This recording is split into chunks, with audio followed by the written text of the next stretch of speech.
2026 সালে ইতালির ভিসা এবং স্পন্সরশিপের ডিক্রিটো ফ্লুসি 2026 পুরো প্রক্রিয়ায় বড় ধরনের পরিবর্তন এসেছে।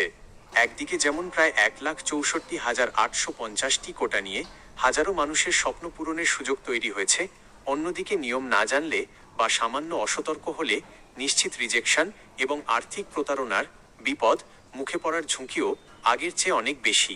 2026 সালের সর্বশেষ অফিসিয়াল আপডেট, নতুন নিয়ম এবং কোন কোন জায়গায় সতর্ক হতে হবে তা নিচে বিস্তারিত দেওয়া হলো। 2026 সালের কোটা ও সুযোগ, স্বপ্ন পূরণের হাতছানি।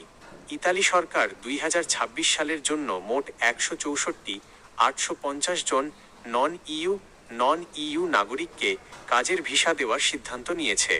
এর মধ্যে বাংলাদেশ অন্যতম প্রায়োরিটি কান্ট্রি বা অগ্রাধিকার প্রাপ্ত দেশ হিসেবে তালিকাভুক্ত।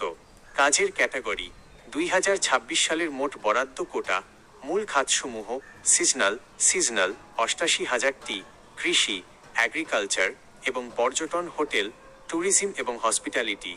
নন ইউ সাবঅর্ডিনেট নন সিজনাল 76,200টি, কনস্ট্রাকশন, লজিস্টিক্স, পরিবহন, রেস্তোরাঁ এবং কলকারখানা, ডোমেস্টিক ও কেয়ার গিভার 13,600টি নন সিজনালের অন্তর্ভুক্ত।